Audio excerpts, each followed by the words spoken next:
Ya, Assalamualaikum warahmatullahi wabarakatuh. Dalam kesempatan kali ini, saya akan mempresentasikan terkait progres dari penelitian tugas akhir saya, atau seberapa jauh dan sampai mana saya mengerjakan penelitian tugas akhir ini.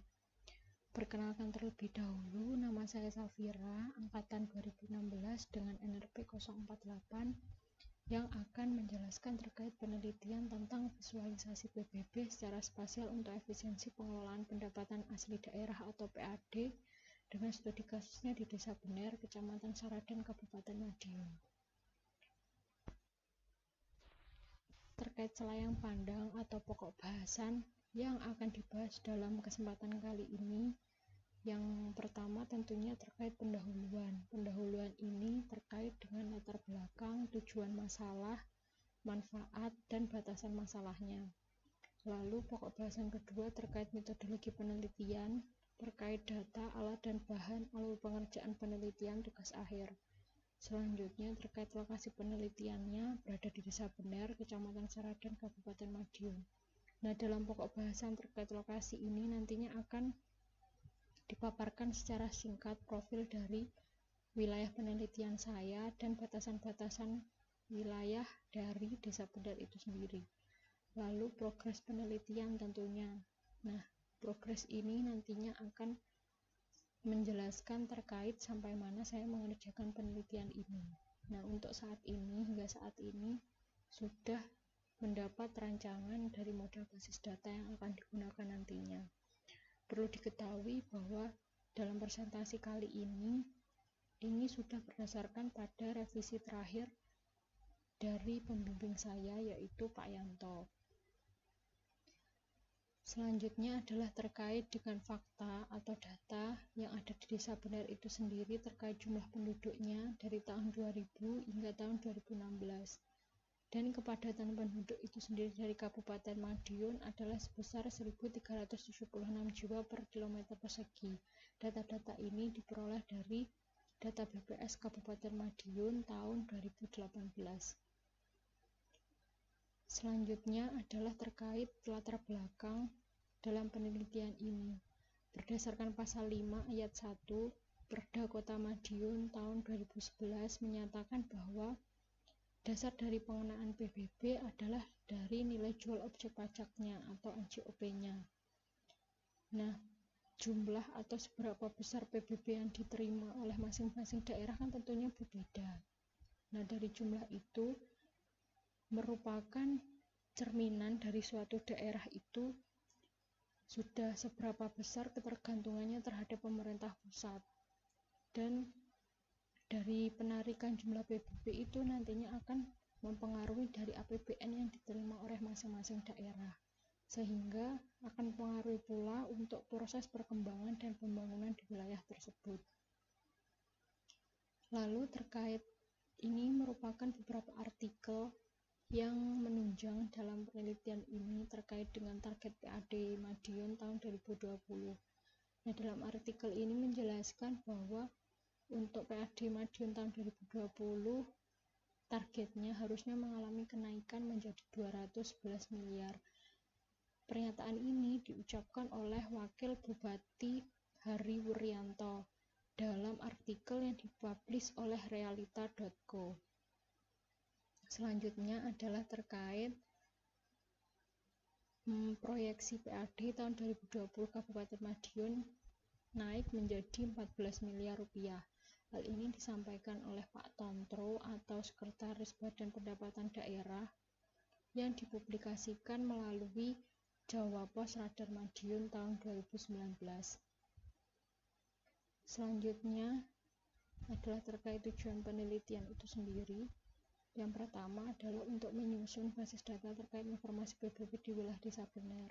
Nah, di dalam informasi ini nantinya akan terdapat informasi terkait wajib pajaknya, alamatnya di mana, total pajaknya berapa, tanggungannya berapa. Lalu yang kedua adalah membuat sistem informasi pertanahan itu sendiri terkait pajak terhutang yang dibebankan untuk wajib pajak. Yang ketiga, menganalisa perolehan PBB itu tadi berdasarkan kategori kelompok data piutang PBB. Nah, kategori kelompok data piutang PBB ini nantinya akan dibagi menjadi 4 kategori. Selanjutnya adalah terkait keuntungan atau manfaat yang diperoleh dari penelitian ini. Yang pertama adalah memberikan informasi dalam bentuk visual dan basis data berupa data perolehan PBB dari desa benar. Memberikan informasi pula terkait potensi peningkatan PAD di wilayah tersebut. Ketiga tentunya adalah turut menyediakan data yang akurat mengenai kondisi hubungan objek dan wajib pajak PBB yang nantinya dapat digunakan oleh badan hukum atau pihak terkait yang membutuhkan.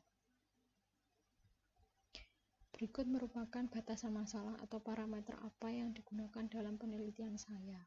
Yang pertama adalah tentunya lokasi penelitiannya berada di Desa Bener, Kecamatan Seradan, Kabupaten Madiun.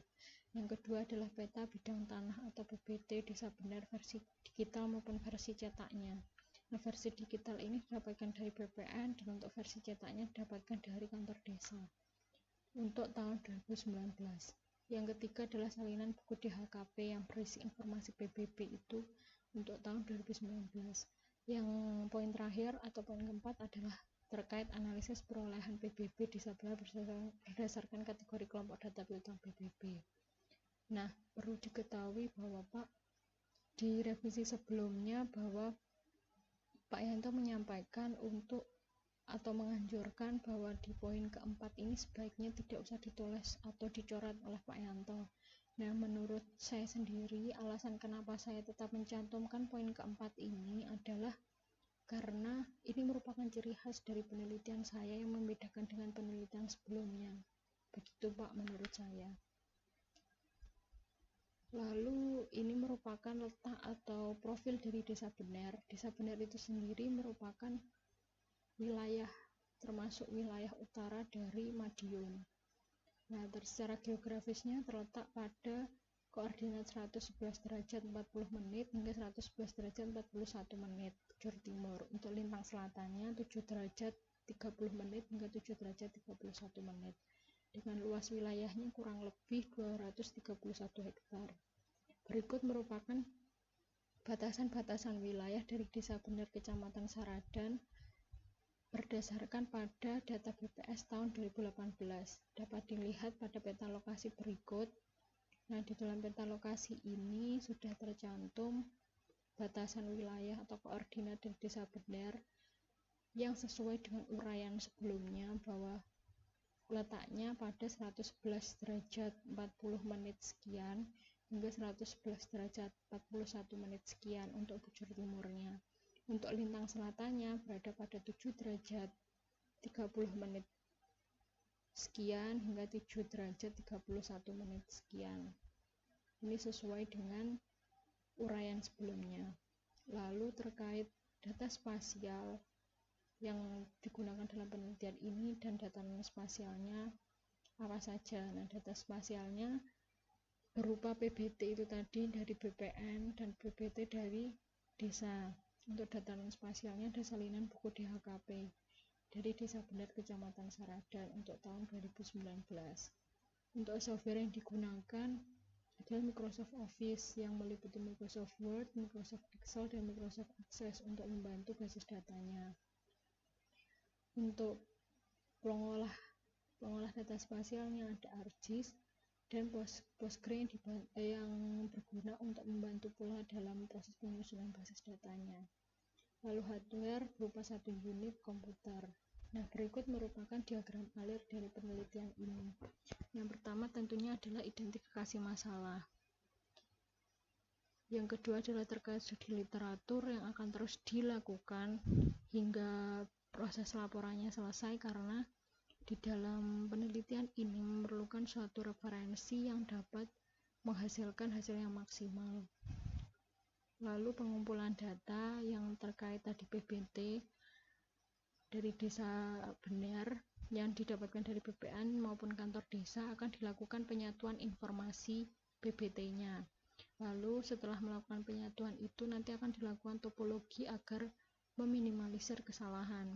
Nah, topologi ini apabila dinyatakan tidak berhasil maka akan dilakukan pengeditan bidang ulang.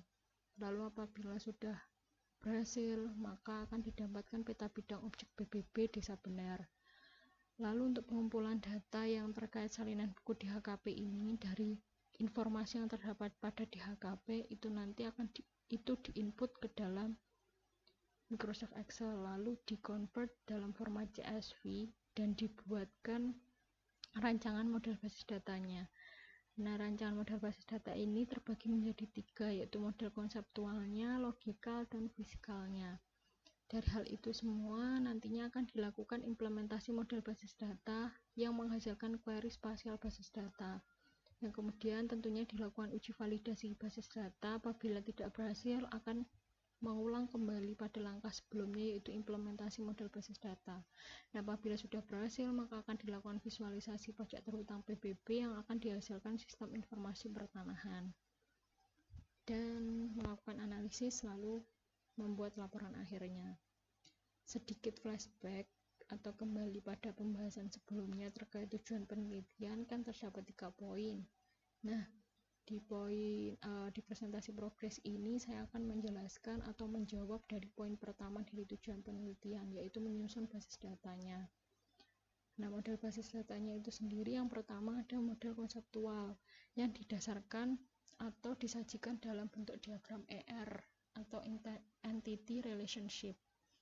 Nah, di sini terbagi menjadi basis datanya ada 6 entitas. Entitas yang pertama adalah entitas dusun. Entitas desa, entitas dusun, entitas bidang, nama kepemilikan, pembayaran, dan status kategori data. Nah, saya jelaskan secara singkat dalam diagram ini. Entitas desa dihubungkan dengan kata kerja memiliki dihubungkan dengan entitas dusun yang memiliki hubungan relasi 1:M, yang artinya pada satu desa memiliki beberapa dusun. Lalu untuk entitas dusun memiliki bidang dan memiliki hubungan relasi 1:M juga, yang artinya bahwa satu dusun memiliki beberapa bidang. Nah, yang saya jelaskan sebelumnya ini adalah merupakan enterprise rule-nya, dan hal tersebut juga berlaku pada entitas-entitas berikutnya. Lalu selanjutnya untuk model basis logikalnya, nah ini ada dari Microsoft Access-nya, bahwa berikut merupakan dari model logikal itu didasarkan pada model data relasional. Jadi setiap tabel dihubungkan dan memiliki relasinya masing-masing. Misalkan pada tabel desa, ini memiliki kerangkanya ya berupa ID desa, nama desa, desa geometri. Nah, dari setiap tabel ini memiliki icon lampu. Nah, itu artinya bahwa primary key dari tabel ini merupakan yang di sebelah icon lampu ini. Misalkan pada tabel desa memiliki icon lampu di sebelah ID desa, berarti ID desa ini merupakan primary key-nya. Lalu untuk tabel dusun, primary key-nya adalah ID dusun. Nah, perlu diketahui bahwa di bawah primary key ini merupakan foreign key atau tamu dari tabel yang dihubungkan sebelumnya. Misal ID desa ini terdapat pada tabel desa, yang tentunya pada desa merupakan primary key dan dalam tabel dusun merupakan foreign key. Ya, begitu untuk model logikalnya. Lalu untuk model fiskalnya juga saya atur melalui Microsoft Access. Itu misalkan pada tabel desa ini memiliki kerangka salah satunya di desa dengan tipe datanya integer, lebar datanya 5, dan merupakan primary key dari tabel desa. Dan begitu seterusnya untuk entitas berikutnya. Baik, itu saja yang mungkin saya dapat sampaikan dalam presentasi progres kali ini. Apabila terdapat kritik dan saran yang dapat membangun untuk proses penelitian ini, tolong tulis di komen ya. Atas kurang lebihnya mohon maaf. Wassalamualaikum warahmatullahi wabarakatuh.